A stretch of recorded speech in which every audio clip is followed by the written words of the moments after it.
You're listening to the Swap Society podcast, and I'm your host, Nicole Robertson.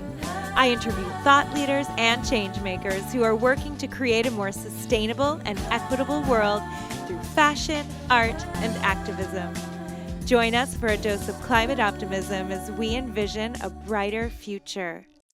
Hey everyone, welcome to the Swap Society podcast. Today I'm talking with Elizabeth Joy, the founder and editor of Conscious Life and Style. Hey Elizabeth, thanks so much for being on the show. Hi Nicole, it's so amazing to be here. I'm really excited. So where are you talking to us from today, and where are you from originally? Yeah, so I'm originally from the surrounding Chicago area, and that's where I still am. How did you get into sustainable fashion? Yeah, that is such a great question because I always love hearing about other people's journeys as well. But I would say the start to my path was quite cliche. It was when, I heard the news of the Rana Plaza factory collapse in 2013 in Bangladesh and about all the lives lost of the garment makers working in that factory. And then I watched the True Cost documentary as well. And these events sort of connected the dots for me that unfortunately my love for fashion was very much at odds with my deeper values for social justice and human rights. And then I found out a little bit after that just how bad fashion's environmental footprint was as well. I eventually tried figuring out, okay, so how can I not sort of abandon for style, and how can I still engage with fashion in a way that feels good and that is kind to people and the planet. And I'm still very much learning on this journey and listening and evolving and trying to use what I learned from that journey and educating others as well, and hopefully inspiring other people on their own sustainable fashion journeys. The Rana Plaza tragedy really was a catalyst for a lot of what's happened in this sustainable and ethical fashion movement. It was the catalyst for the founders of Fashion Revolution to start their organization.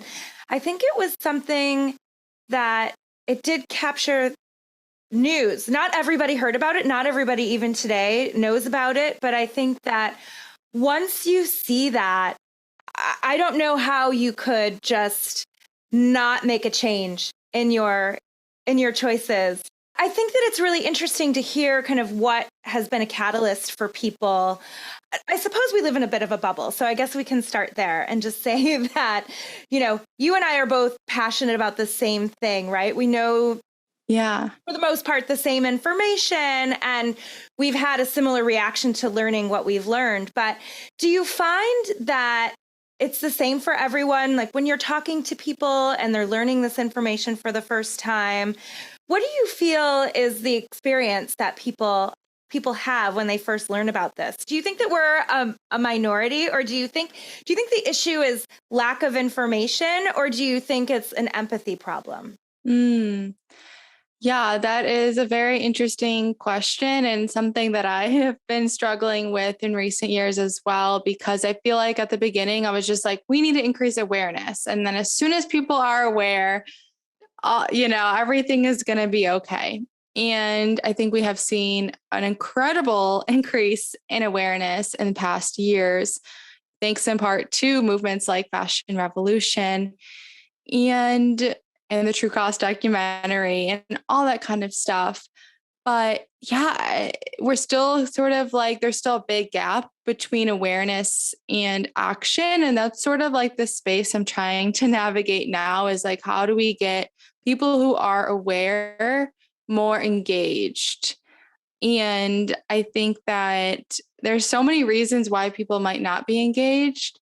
And that's something that's been really interesting to think about and also talk with people about. I think a lot of it comes down to these misconceptions, honestly.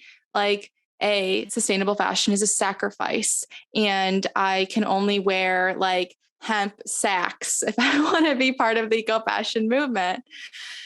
Another misconception might be that, okay, I have to like dump everything in my closet and buy all new sustainable brands, and then I have a sustainable closet.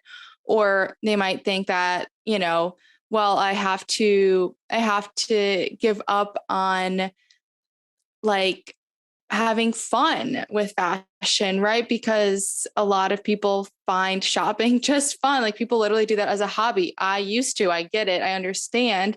But I think the more that we can sort of bridge that gap and like share with people that sustainable fashion, there's so many entry points and ways to access it. And you don't have to be perfect.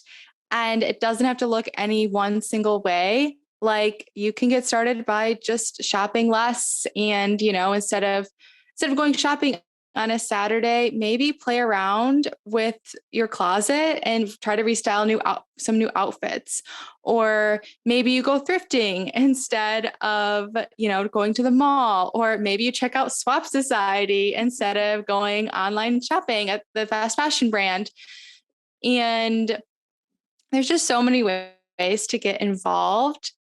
And I think that that's really get out to the world and to help people understand, because I do think a lot more people get it now. And we still definitely on like Conscious Life and Style and on the podcast, we do talk about the issues and raise awareness of the issues as well. But I feel like the problem is if we stop there, then people are sort of left with like, well, what now? What next? It's not like I'm never going to buy shoes again. And so it's like, okay, how do we tell you about all the different solutions and ways that you can get involved on an individual level, and also how you can maybe get involved in collective action? And, what are some groups that you can join? What are some actions you can take to push for a better fashion industry in more tangible ways of getting involved? I think that's one step at least. Yeah. And I think that for me, that's a big part of why I created Swap Society, because knowing about all of these problems and telling people about them is one thing, but I was really trying to give an easy solution, right? The fashion lover that wants to be more sustainable and also, cares about ethics and, doesn't want to support modern slavery and all of these things, that I'm really passionate about and that really matter to me, and merging them all together. Yeah. But there are so many misconceptions, absolutely. And I think that especially in today's world, there are so many really big problems going on at the moment. And I think that I understand that overwhelm feeling of, okay, great. Well, now what? Now I know this information, but now what? But I do think that part of it is really cultural too, right? I mean, you mentioned that you used to shop as a hobby. I can say that I've done the same. And I think that that's such a big part of our consumeristic culture. How did you change your habits, and how did you go from shopping as a hobby to really embracing sustainable fashion? What did your journey look like? Yeah. So when I first learned about all of the harms of the industry, I like tried to go cold turkey, and I was like, I'm going to never shop again.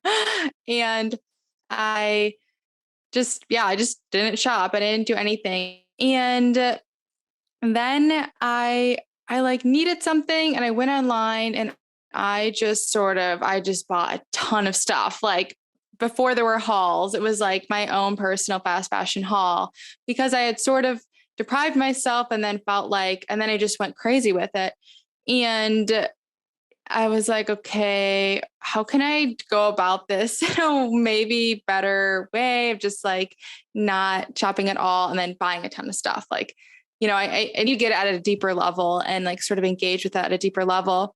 And I think that that's something also that I'm trying to focus more and more with like my research and content is like, how do we get into consumption culture and also like consumer psychology? Because I feel like those are like deeper sort of causes, because of course, sometimes we buy clothes because we need them, but the majority of our clothes are because we want them. And that's okay. Like fashion can be fun. Like you can buy a shirt just because you like it. That's okay. But how do we do it in a more thoughtful way and like really make sure that we want it. So I started, thinking about, okay, well, what questions should I ask myself before I buy something?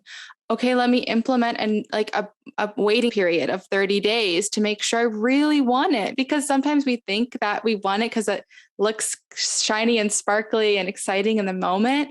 And then we're like, wait, I forgot that I really don't like yellow, and I don't like the style of this skirt. And so I think getting clear on my personal style was a huge, huge game changer with like reducing consumption and just knowing what I like and what I don't like wearing.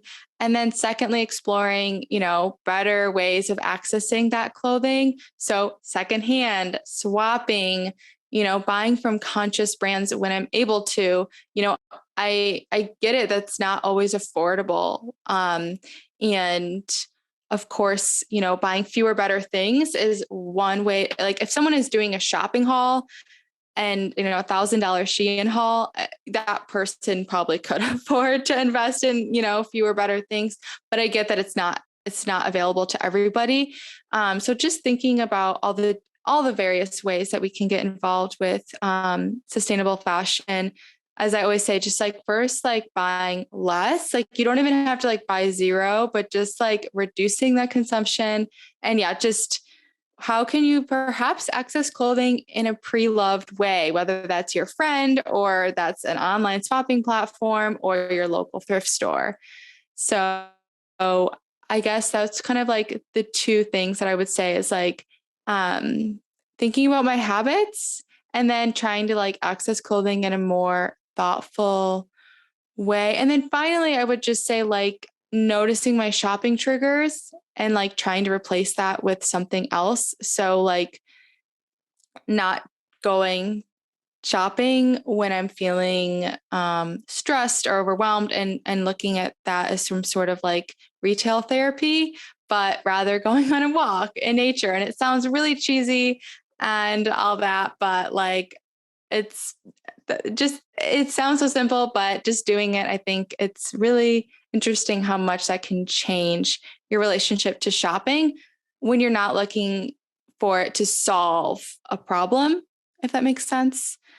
Yeah. Solve a problem that it can't solve, I guess. Yeah, I mean, I think that, the psychology research behind, shopping, you do get a little bit of a rush, right? You get a little boost of dopamine, adrenaline, all the things that kind of make you feel good. And so if you are that kind of a person, if you shop secondhand or you swap instead, that's such a game changer. And for me, I love variety. I love variety. I get bored with wearing the same things all the time. And I don't want to feel totally guilty about that. So I know that if I'm swapping and I wear something a few times and then I feel like I'm done wearing that for whatever reason, I don't feel guilty about moving on. I think it's also helped me be more experimental with my style. And, have you had the same experience? I know that you said part of your sustainable fashion journey has been figuring out what your style is so that you're not buying things that don't work for you. But at the same time, has it made you a little more experimental? Yeah. Yeah. There is that balance because I feel like in many ways I've gotten more clarity on my personal style, but also like being a member of Swap Society myself and swapping, I do venture into areas that I'm like, this is sort of like a low risk, low guilt way of testing, like, will I wear leather pants? And I don't want, like a cow to have to die for me to test that. Right.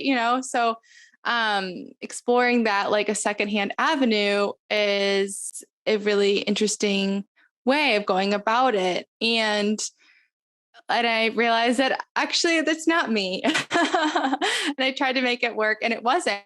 But then it got like a sweater vest. I was like, I feel like I might not like this. Like, I don't know, but it's kind of interesting. Let me play with it. And then I wore it and I was like, actually, I really like this. I like how if I can style it with this skirt and I kind of like this preppy look. Like, I didn't think I would like it this much. So I've been surprised by things that I do like and don't like, because sometimes you see things on other people and you're like, oh, I love that. But then you wear it and you're like, somehow it just doesn't feel right. Or maybe it feels amazing. You don't know until you try. So I love that. Yeah. I feel the same way. And I feel like I often challenge myself too, because I have access to so many different types of things, or sometimes I'm just creating some content for Instagram or something. And I'll be like, well, this isn't really me, but it's somebody, right? Like I'll put it on. It's not a big deal. I can wear it for the day or 5 minutes. It's kind of like an antidote to chasing trends too, for me, where I think that it's interesting to know what trends are, right? I understand why a lot of people want to feel like they're on trend. They don't want to look like, they're dated or what have you. I understand why people want to do that. But the problem is the trends are changing faster than ever. And it's impossible to keep up without really shopping beyond what we really should be shopping. What has your experience been in your research and the work that you're doing with the whole trend cycle? Yeah. We thought the trend cycle was fast when Zara was, coming to market, but now we have ultra fast fashion with Shein and Pretty Little Thing and whoever releasing new styles. In the case of Shein, releasing new styles every single day, like not even every week anymore, but every day. And based on like industry insights, fashion CEOs want to move even faster. Like we might get to a place where we're getting new arrivals every hour. It's unfathomable almost how fast. Like the other day, my husband noticed someone was wearing a shirt that referenced something in Stranger Things about an episode that launched like a month ago. And they're like all already wearing a fan t-shirt a month later. Like, how does that even, someone had to design it, someone had to make it, and then it presumably had to get shipped, and it's just the cycle is just so fast. And we see that with micro trends too, with TikTok, like things that go viral on TikTok, you can buy it on whichever fast fashion site a week later. And you're thinking like, how is it even possible that you can produce that quickly? And it just, from my vantage point, I don't see how you could possibly produce that fast without there being exploitation involved. There's just, there's just only so fast that human hands can work. And especially the quantities that are being expected from these fast fashion brands. And so I definitely see like the trend cycle is very, very, very tied to fast fashion, to social media, to fashion's environmental footprint, to fashion's human impact. I think it's all interconnected. And that's something that I like try to communicate, which is like slow fashion and ethical fashion and sustainable fashion. They're not all the same thing, but they're all interconnected. Because, when we have a fashion cycle that's so fast, the environmental impacts and the human impacts are going to be impossible to avoid. And I think that like when you're moving so fast, you have to sacrifice some things, right? You can't necessarily fit the model or use fit models and go back and forth 3 times to find the perfect fit and make sure it's really high quality. The person sewing maybe can't sew the seams perfectly. Can we source this material in a really mindful way? Okay, how can we make sure that we know every step of our supply chain? When you're moving that fast, like you simply don't have time to do all that stuff. And so that's why I think slowing down fashion is very crucial to like the sustainable fashion movement. And the bottom line is that it's a money-making machine, right? It's all completely fabricated and invented by people that want to profit off of our insecurities or our desire to feel accepted or like we're part of the group or that we want to have, whatever the fantasy is, right? Whatever this aspirational lifestyle is. But the reality is that you can if looking good and looking stylish matters, you don't have to constantly buy new stuff. There are ways that you can build a basic capsule wardrobe and then add in a couple trendy pieces here and there, or, that sort of thing. Did you watch the Victoria's Secret documentary? Have you watched it yet? I did not. I have not, but I want to. It's 3 episodes, and there's a part in the first episode where, they talk about how Les, the founder of Victoria's Secret and The Limited and, so many different brands, that they say that he invented fast fashion in this documentary, Oh, wow. Which is interesting because I think that credit is often thrown around about, who's responsible, but they really talk about his was mostly like a shopping mall business, right? It started a long time ago, but he really figured out a formula that worked at that time, which was really getting people to buy and buy and buy and buy and more than they need. And this just like getting wrapped up in this marketing frenzy. But I hear that and I'm just like, oh, that's not a marker of something good to me, right? Or to think that, they would show some news clippings where they'd be like, executives from Victoria's Secret would talk about their exponential growth. We grew X% this year. It's amazing, and I'm just like, oh, that worshiping the profit and the sale above all else. And I feel like we can hopefully get more people that are consumers to slow down their consumption. But I think it's unrealistic to think that these companies on their own, without regulation or pressure from consumers, they're going to keep doing this because it's making them a lot of money. Oh, yeah, for sure. I don't think fashion brands are not going to change on their own. And I think, as you said, there's sort of 2 avenues. There's sort of like consumer activism, and then there's governmental regulation, sort of like grassroots, I guess, and maybe more like top down. And to be clear, like to be a consumer activist, I'm not saying you have to even be a consumer, but just like be engaging with these brands in other ways through petitions and messages on social media and, all that kind of stuff. But it is difficult to imagine how we would get there because the brands have gotten us so hooked on them. And I get it. I was there. Like, you feel like you need it. You feel like very enticed by like Victoria's Secret's, I think 5 for 20 or 5 for 25 underwear sales.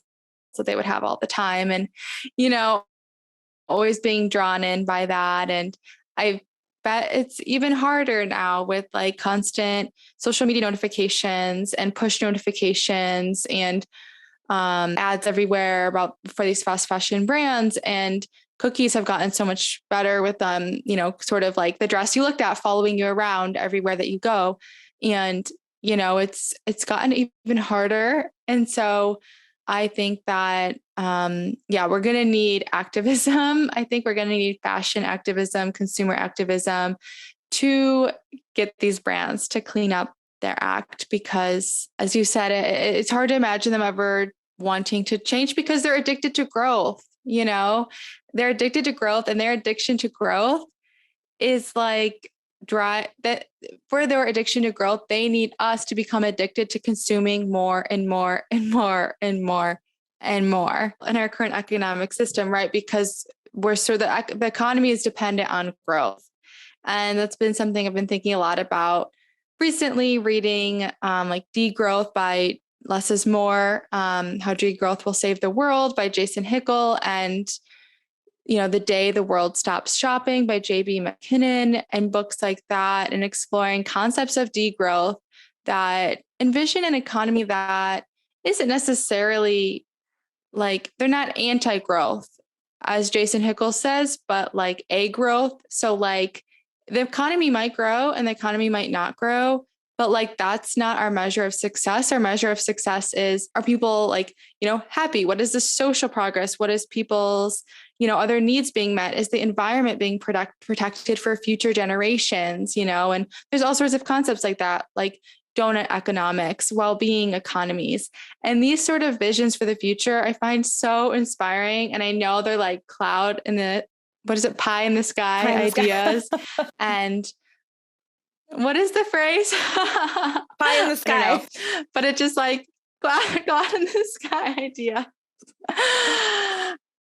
But we're starting to see it in small ways. I mean, like, it was really inspiring. I had on some of the researchers for a report called The Wellbeing Wardrobe, which explored how to bring in concepts of well-being economies. So basically like putting the health of people and planet first, and like bringing in those concepts to the fashion industry.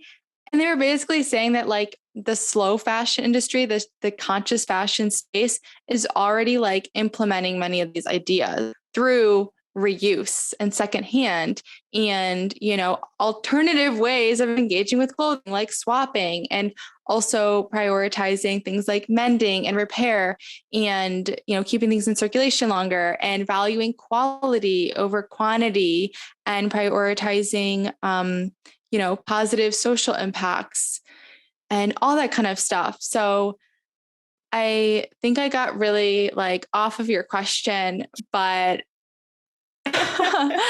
yeah, that's what I'm like jumping ahead to, you know, what inspires you, your question that you asked at the end, maybe a little bit, but yeah, I agree. These brands aren't going to change on their own. They're not going to change on their own. But the thing that we have to be really mindful of, though, is they are watching, right? So yes, sustainable fashion is growing. Their awareness about slow fashion, ethical fashion, all of these buzzwords is growing, and they are trying to market on, capitalize on that as well. Right. So we really have to be mindful of greenwashing. What are some of the ways that you're seeing fast fashion brands that they're greenwashing today? Yeah, so true. And I love that you brought that up, because that was something that I was thinking of in your previous question as well. Like, if we leave it up to the brands purely to change, they probably will just try to change their marketing more than like their actual practices, which will just leave everybody really confused. And I think it's interesting. I started talking about greenwashing years ago, and I had somebody comment and they were like, well, greenwashing is hardly our biggest problem. And now, like, fast forward 2022, I mean, I feel like it's one of the biggest problems, because it's like people are like, okay, fashion is a problem. The way the fashion industry is right now is a problem. And they want to be part of the change, and they want the industry to change. And so like we have this awareness, like, right. But then the brands are greenwashing. And so everyone's like, oh, well, like they're sustainable and everything is good. And, you know, we'll just like keep on going our merry way. And that is very dangerous, because we think that we're making progress, but then like actual emissions and actual waste numbers are going up. And so, yeah, greenwashing is a huge problem. And some of the ways that I see greenwashing from fast fashion brands, I mean, I could probably go on for an hour, but I'll just like share a few of the most common ones I feel like we see. One, I think just vagueness, you know, saying things like conscious and thoughtful and circular and green and around these words, and they don't even tell you why or how or, you know, anything like that. So that's like number one, like always checking claims. Like, well, when you say recycled, like what percentage recycled? When you say conscious, well, does that mean you're paying your workers a living wage? Does that mean that, you know, you're using lower impact dyes? Like, what does that mean? And then another big one is like sort of on this recycled and verbiage is using a small percentage of, maybe most often they use like more eco fabrics, and using like a small percentage of eco fabrics and then calling that conscious. So like calling this a recycled shirt, but then it's like 20% recycled fabrics, but the way that they market it, you think that the whole shirt has been recycled. And it's very confusing. And yeah, similar with like natural fibers or stuff like that. Like you want to check the fiber content. That's one of the few things that, you know, fashion brands actually have to share. Like it's on every tag, right? The fiber content of what your piece is made from. And so that's like one way. And then I think the biggest one that bothers me the most is that these brands will claim that they're sustainable and they'll talk about their fabrics and their dyes and their water usage all day long. And we do not hear a word about their workers. And to be fair, they don't consider them their workers, but like the people who make their clothes. We don't hear anything about the conditions they're working in, if they're making living wages. I mean, that has to be part of the sustainability conversation. I just don't see, I always say, like, what kind of world are we sustaining if exploitation is still in the equation? Like, sustainability has to be about people too. Like, who's making those clothes? Are they being paid a livable wage? You know, are they working in conditions that you would work in or that you would send your child to work in? Like I was recently thinking about like ethical fashion, and because people always ask me what that means, you know, how can fashion be ethical? And I was thinking about like what ethics is. And it's like, you know, the sort of the golden rule, right? Is like, do unto others as you would have done unto you, or something like that. And I think, okay, so would you make that garment that you're producing, that your brand is producing, or would you make that, like, would you want to work in the conditions that the maker of your shirt is working in? And if the answer is no, then you really have to like think about, if you wouldn't be okay working in that garment factory making that shirt, why are you okay subjecting hundreds of thousands of people, largely women, to do that? Like, why, how are you okay with that? You know, and I think just this empathy and sort of like connecting the dots is so important. And oftentimes those companies will talk about women empowerment. And, you know, you can't empower just a few women and then subjugate the rest. Like, women empowerment needs to encompass all women.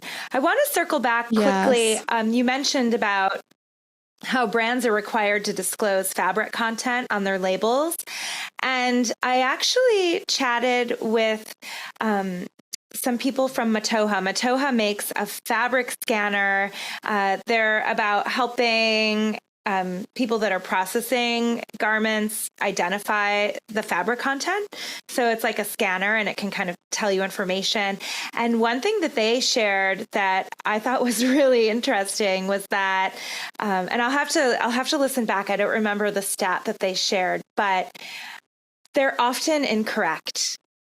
Fabrics are often mislabeled. And so I feel like there needs to be a whole expose about that too, where it's like, Yeah. wait, what? Yeah. They're not even being truthful about that? Right. Yeah. There was that whole expose in New York Times with or cotton that's labeled organic. That's not really organic, you know? And also I've read about lab studies that have been done on recycled polyester claims. And they find that actually there isn't any recycled content at all. Even the information that you can find isn't even necessarily accurate. It's very, very frustrating. Yeah. And less than 1% of clothing is recycled. And so, you know, a lot of companies, these fast fashion companies that have these take back programs, make people feel like their clothes are going to be recycled, but they're not. It's all a marketing play. They're not actually recycling those clothes. Clothing recycling is really interesting when you start thinking about it and getting into the information. It's like, you know, if it's more than 2 fabrics in a blend, it's very problematic. So there are some people in the industry that are trying to get designers to only blend up to 2 things. But it's really complex, right? There are so many problems at every step of the whole thing. Yeah. So it's like the easiest thing to do is just do secondhand as much as possible. I feel Yeah. like that's the easiest thing to do. And then, do your best if you're buying something brand new. And obviously certain things like underwear, you're going to want to buy those brand new, obviously. So, when it comes to that, I do my best. And then, I almost never buy brand new things, and it's fine. I did, though, I have to confess, I recently bought something new for the first time in many years, but I really wanted a white t-shirt. Like I just really wanted a white t-shirt. Yeah. And that's the kind of thing that it's not readily available secondhand. Like, and I knew kind of what I wanted, and I tried to find it secondhand, and we don't, even here at Swap Society, it's like we would rarely get a white t-shirt that is in good enough condition for us to take, right? Like, it can't be discolored at all. It has, it's like we want people to get things that they feel really excited about. And so for years, I had been waiting for a white t-shirt to come through, and I finally bought one because I couldn't even find the one that I wanted on the secondhand sites. I tried, but I failed to find it. And then two things happened that I'm just kind of like, oh my God.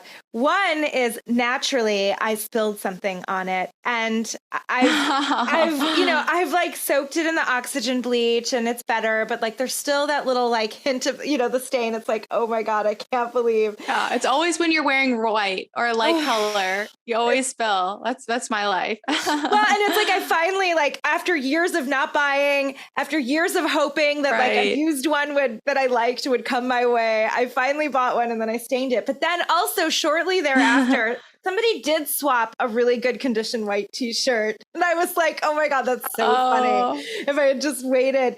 But I wound up taking that out of the swap for myself, because I was like, you know what, I can have two, especially if I'm going to maybe, spill on myself and ruin that. No, totally. There are certain things. Yeah.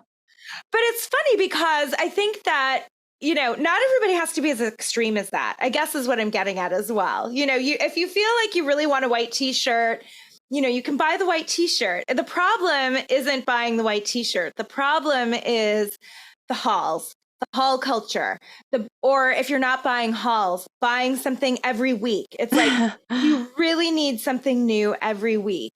And if you feel like you need something new every week, then just try to make better choices. Yeah, the quantity is such an important element of the conversation. Like, I guess probably to add a fourth greenwashing telltale sign or a common greenwashing activity that fast fashion brands engage with, I would say like their lack of addressing overproduction and the overconsumption. And, Fashion Revolution just released their transparency index for 2022. And I believe it was 85% of fashion brands do not disclose their production volumes, if I'm remembering that stat correctly. And of the ones that do, they like share in tons, which is very hard to sort of like comprehend. Okay, so how many articles of clothing is that? We just don't even know how much these brands are producing. And I think that, if a brand is not talking about producing fewer things, if a fast fashion brand isn't talking about how they're going to make like less stuff, then I don't see how that can be sustainable, because the scale is just so unfathomable. Like the number of clothes that are being pumped out, it's like more than anyone could ever need or even use, right? Like, I mean, people don't wear half their closets. Like, it's not even about need. It's like, they don't even use it. They might not even wear it once. Like, it's just an inundation of clothing. And so it's like, it doesn't matter if that was made of the, most sustainable material in the world. If it's getting produced and then like never worn or tossed after 2 wears, like, or falls apart after 1 cycle in the washer because it was made with such poor quality, like that's not a sustainable garment, right? A sustainable garment is one that can be, used and reused and can be a good input for the circular fashion system. And, I love on Swap Society that you're helping like sustain these fast fashion garments, because people do get rid of them before they should, right? Like we get rid of things just because we don't like the style, not necessarily because it's in tatters. And I get it. I understand it. Sometimes you just don't like the style or it didn't fit how you want it to. But yeah, it's great to be able to like swap it or do a secondhand. But like, it really helps if the garment was made with higher quality to begin with, and like do our best to sustain those garments. And it's not our fault that these garments weren't made well, or made so quickly that they that corners had to be cut. But yeah, it just greenwashing. I think that's one of the biggest greenwashing schemes is basically just like only focusing on what the garment is made of and not thinking about how many garments are being produced overall. And you mentioned Jason Hickel's book earlier, and it's such a good book. So if you're listening and you haven't read it, you should absolutely read it. I'll put a link to it in the notes. But he talks about this a lot as well, this concept of overproduction. We live on a finite planet. We don't have infinite resources, but capitalism and our financial system is based on endless growth, endless exponential growth, right? And he really breaks it down in a way that is really easy to understand. So if reading a book by an economist sounds really boring, I promise you it's really interesting and informative and helps you really understand things. I feel like it was just such a great book for me to read. I highly recommend it as well. But yeah, we have, aside from the fact of all the waste and it's too much and we don't need it, etc., and all the pollution that's created from making it all, we also don't have unlimited resources. Like we literally cannot sustain this type of growth either. And so it's this obsession with exponential constant growth, especially with a lot of these big fast fashion companies are publicly traded companies.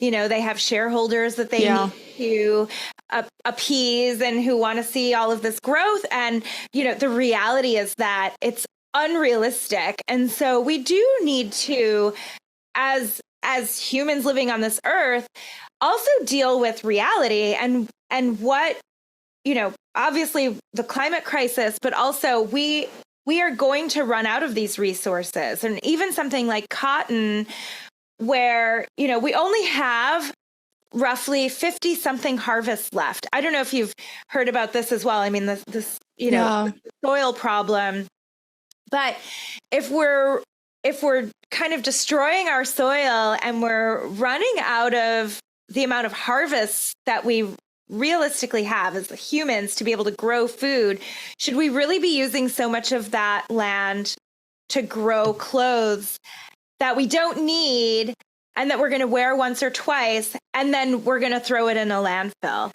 And so I think that system change really needs to happen on a mass scale. And hopefully we can get it together to do that, which I don't know. I know. I think about that a lot. And like, how do we get there? And I think with just like slowly having conversations like this, honestly, because it's like, the more we talk about it and the more sort of we just get realistic about why are we even going after what we're going after? Why are we so, for instance, obsessed with like constant, endless growth and like thinking, what is it for?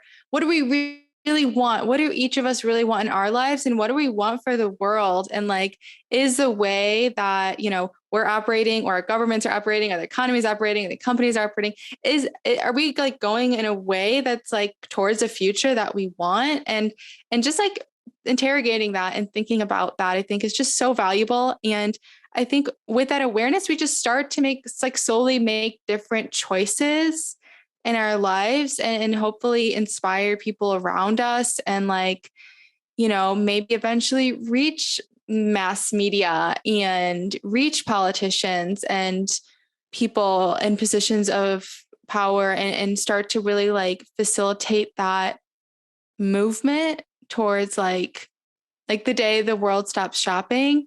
It talks about like this simple living movement and all the people simpler way of life and that meets their needs but like isn't about access and there's just a lot of inspiring movements out there like simple living, slow fashion, a secondhand first way of life. Like there are like these are just like little buds and like if we just focus on those and really nurture those and grow those, I do believe that like we can start to make some of these bigger systems changes. Yeah.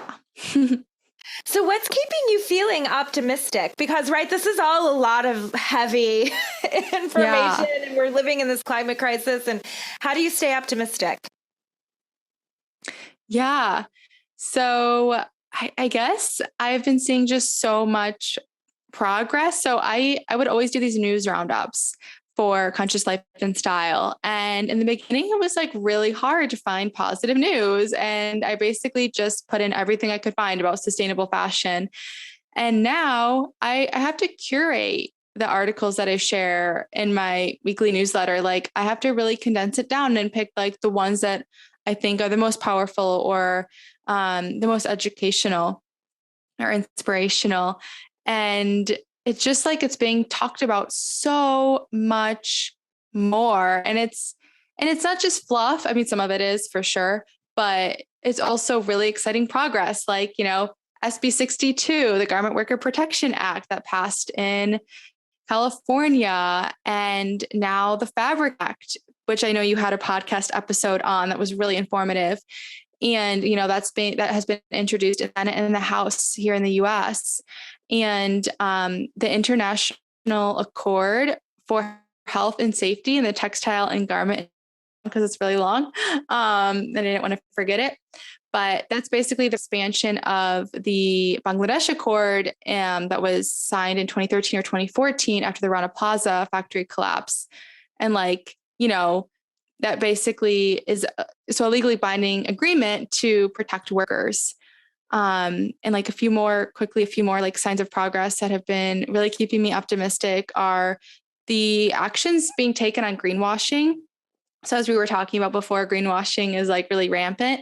And so the UK, for instance, has been, is starting to take greenwashing seriously. Their consumer protection agency, the Competition Markets Authority has like the Green Claims Code. And they're using that to start to like call out companies for greenwashing.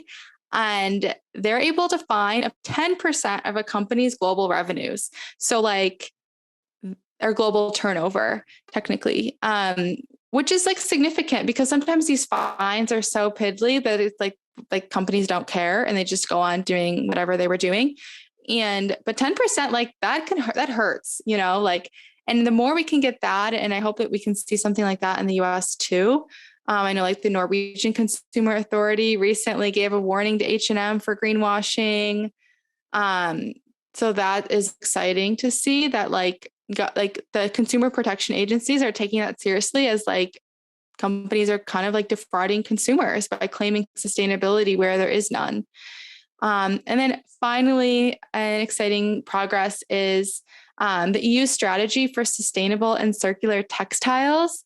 So this is really cool because they're going to like talk about greenwashing.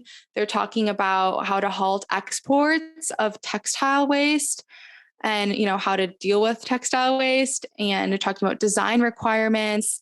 And they're even talking about how to address the release of microplastics, which is something that always gets left out of circular fashion conversations from fast fashion brands. Like, they will claim circularity because they're using recycled synthetics and say nothing about microplastics and all the pollution caused from those recycled plastic dresses. So, a lot of exciting things and like just the organizing efforts, incredible. Like the garment workers in Los Angeles, how strong of a force they came together for the Garment Worker Protection Act, and, groups like Remake and Fashion Act Now. And it's just really cool to see all these movements sprouting up, and lawmakers actually starting to like do their job and, help make fashion a more sustainable industry. Circling it back to kind of how people like us kind of came to the sustainable fashion conversation, right? Like we are fashion lovers, and I love a good fashion love story. So what's your what's your favorite piece in your closet and why? Yeah, I love this question too. I feel like I love so much of my closet these days, which was definitely a journey. But I actually pulled out a few pieces because I couldn't decide on just one. So first is this one from Swap Society. It has like the cutest collar. I would have worn it, but it's a little too warm to wear it. But it has this like ruffle collar. Super cute. I love that.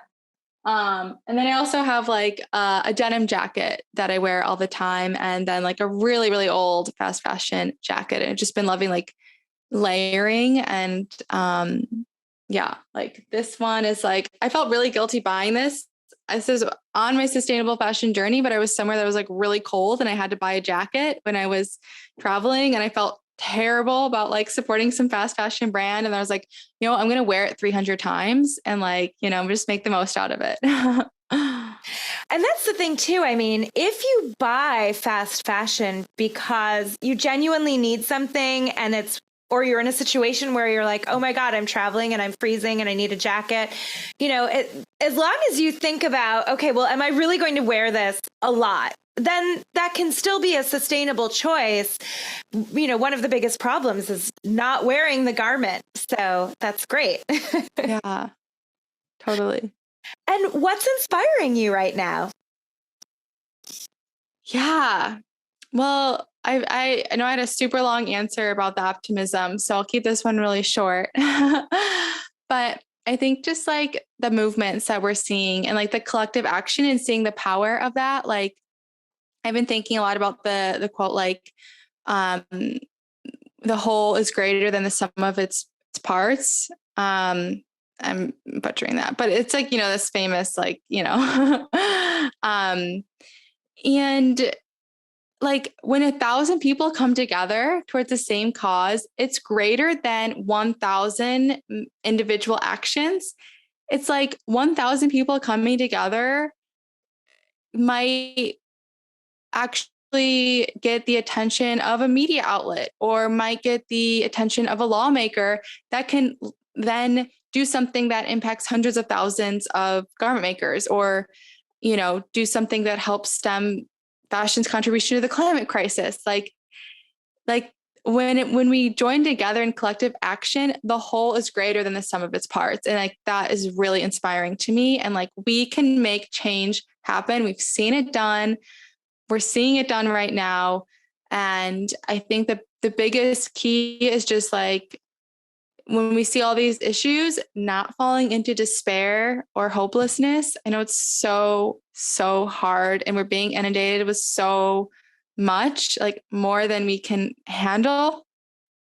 But if we can just like pause, take a break, come back and be like, okay, well, how can I get involved? And in whatever way that you can, small, medium, big, whatever. And like, we can really make change happen. Like, we just have to engage and work together. How can people find you? Yeah. So the main way is through our website, consciouslifeandstyle.com. And then also on Instagram at Conscious Style. And we have a podcast, Conscious Style Podcast, which Nicole was on as well. And also a newsletter. So you can sign up for that at consciouslifeandstyle.com/edit. And each week, basically, I share like articles, podcasts, documentaries, and all that kind of good stuff related to conscious fashion. Amazing. I love it. Well, it's always so much fun to talk to you. And thank you for taking some time to be on our podcast today and sharing your story. And thanks for swapping. Yeah, this was so much fun. I've been loving listening to your podcast episodes, and it's been such an honor to be on. And yeah, I love chatting with you. Thank you. Have a wonderful day. Thank you for listening to the Swap Society podcast. Swap Society is an online clothing swap for women and kids that makes it easy and affordable to mix up your wardrobe sustainably. We're a growing community of women across the USA who are creating positive change by swapping our clothes and slowing down our fashion consumption. We would love to swap with you. If you're interested in joining, you can sign up at our website. Learn more at www.swapsociety.co. That's swapsociety.co. You can find the show notes for each episode on our website. Please get in touch with us on social media too. We're on Instagram, TikTok, Pinterest, and YouTube for the video version of this podcast at Swap Society. Music is by Joel Korolitz and yours truly. I hope you've enjoyed the show. Please help us spread the word by subscribing, leaving a rating and review, sharing on social media, or simply telling a friend. We really appreciate your support. Have a wonderful day, and remember to swap before you shop.